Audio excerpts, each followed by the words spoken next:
இன்றைய தினம் பரிகார ஸ்தலங்கள் பகுதியிலே நாம் பார்க்கவிருப்பது கார்த்திகை நட்சத்திரத்திலே பிறந்தவர்கள் வழிபட வேண்டிய கோவில்கள் எவை?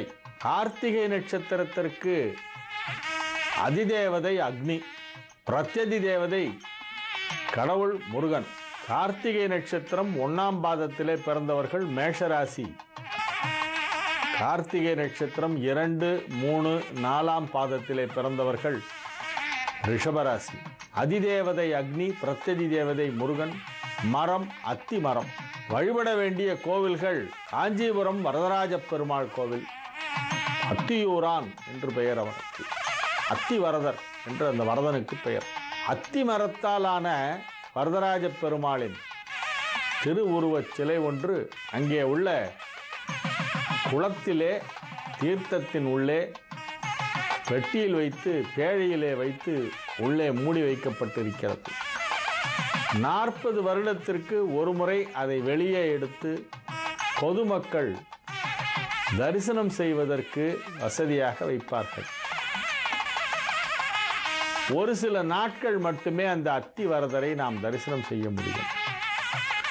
மறுபடியும் அந்த பெரிய பொட்டியிலே வைத்து மூடி குளத்திற்குள்ளே இறக்கி வைத்து விடுவார்கள். இப்படி ஒரு விசித்திரமான ஒரு வழக்கம் வேறு எந்த கோவிலிலும் கிடையாது. மற்ற கோவிலெல்லாம் எல்லா பெருமாளையும் என்னைக்கு வேணா போய் தரிசனம் பண்ணலாம். பெருமாள் கோவிலுக்கு போனால் பெருமாளை தரிசனம் பண்ணலாம். ஆனால் அத்திவரதரை 40 வருஷத்துக்கு ஒரு தரம் தான் பார்க்க முடியும். 1979 அத்திவரதரை வெளியே எடுத்து வைத்து ஒரு சில நாட்கள் பொதுமக்களின் தரிசனத்திற்காக வைத்திருந்தார்கள். நின்ற திருக்கோலத்திலும் சயன திருக்கோலத்திலும் அத்திவரதர் சேவை சாதித்தார். காஞ்சிபுரம், சின்ன காஞ்சிபுரம் பெருமாள் கோவில் என்று சொல்லப்படுகின்ற வரதராஜ பெருமாள் கோவிலிலே அடுத்ததாக மறுபடியும் அத்திவரதர் வெளியே வருவது 2019 தான். இன்னும் 8 வருடம் இருக்கிறது அத்திவரதரை பார்ப்பதற்கு. சென்ற முறை அத்திவரதரை வெளியே எடுத்த பொழுது நான் தரிசனம் செய்திருக்கிறேன். அதற்கு முந்தைய முறை வெளியே எடுத்தபோது நான் தரிசனம் செய்ததில்லை. ஏனென்றால் நான் அப்பொழுது பிறக்கவில்லை. 39 நான் பிறக்கவில்லை. 79 தரிசனம் செய்தேன். இறைவன் அருளால் 2019 நிச்சயமாக காஞ்சிபுரம் சென்று அத்திவரதரை தரிசனம் செய்யும் பாக்கியம் கிடைக்கும் என நம்புகிறேன்.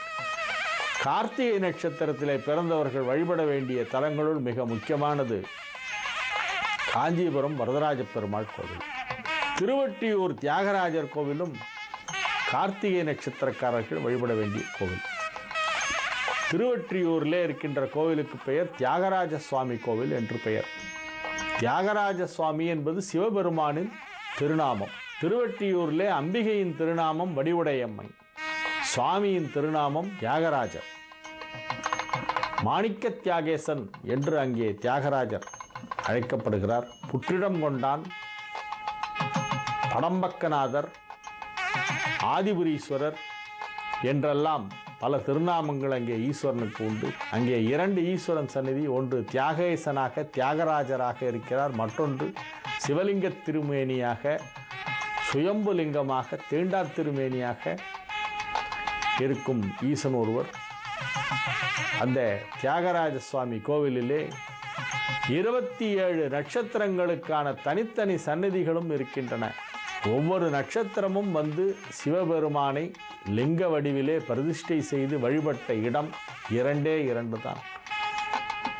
27 நட்சத்திர லிங்கம் அப்படின்னு தனித்தனியாக நட்சத்திர லிங்க கோவில்கள் வரிசையாக 27 சன்னதி இருக்கும். திருவொற்றியூரில் பார்த்தீங்கன்னா திருவொற்றியூர் வடிவுடையம்மன் கோவில் என்று சொன்னால்தான் மக்களுக்கு தெரிகிறது. ஆக்சுவலாக அதற்கு ஸ்ரீ தியாகராஜ சுவாமி தேவஸ்தானம் என்று தான் பெயர். சில வீடுகள்லாம் அம்மா பேரை சொன்னால் தான் அந்த ஏரியாவில் இருக்கிறவங்களுக்கு தெரியும், ஐயா பேரை சொன்னால் தெரியாது. அந்த மாதிரி வடிவுடையம்மன் வந்து தியாகராஜ சாமியோட ரொம்ப ஃபேமஸ் ஆகிட்டாங்க. அதனால் வடிவுடையம்மன் கோவில் சொன்னால் தான் தெரியுது, தியாகராஜ சாமி கோவில்னால் தெரிய மாட்டேங்குது.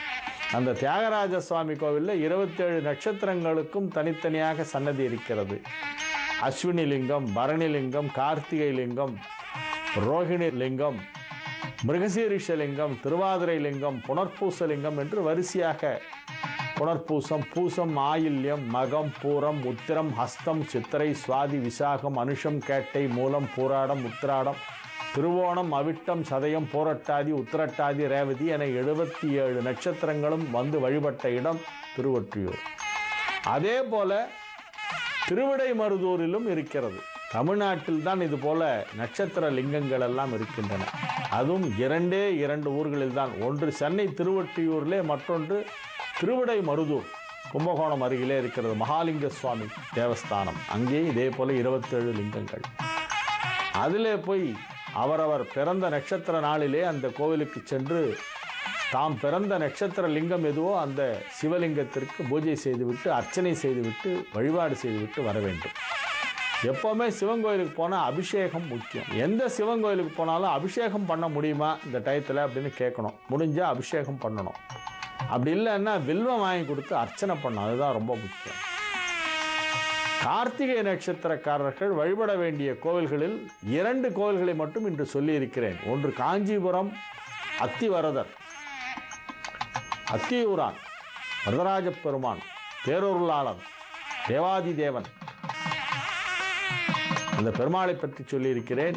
திருவொற்றியூரில் இருக்கின்ற வடிவுடையம்மன் உடனுரை ஸ்ரீ தியாகராஜ சுவாமி என்னும் மாணிக்க தியாகேசன் ஆதிபுரீஸ்வரர் படம்பக்கநாதரை பற்றி சொல்லியிருக்கிறேன்.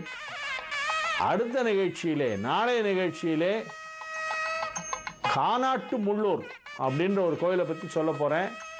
எழுதி வச்சுங்க. அதுக்கப்புறமா இது என்னமோ ஒரு கோவில் பேர் சொன்னாரே சாரு, என்ன பேர் அப்படின்னு ஃபோன் பண்ணி கேட்டுக்கிட்டு இருக்காதீங்க. கானாட்டு முள்ளூர் பற்றி நாளைய நிதம் கார்த்திகை நட்சத்திர கோவில்களிலே கானாட்டு முள்ளூர் 3வதாக வருகிறது. அதை பற்றி நாளை தினம் சொல்லவிருக்கிறேன். இன்று இந்த அளவிலே உங்களிடமிருந்து தற்காலிகமாக விடைபெற்றுக் கொள்வது உங்கள் வழிகாட்டி ஜோதிடர் ஹரிகேசநல்லூர் வெங்கட்ராமன். வணக்கம்.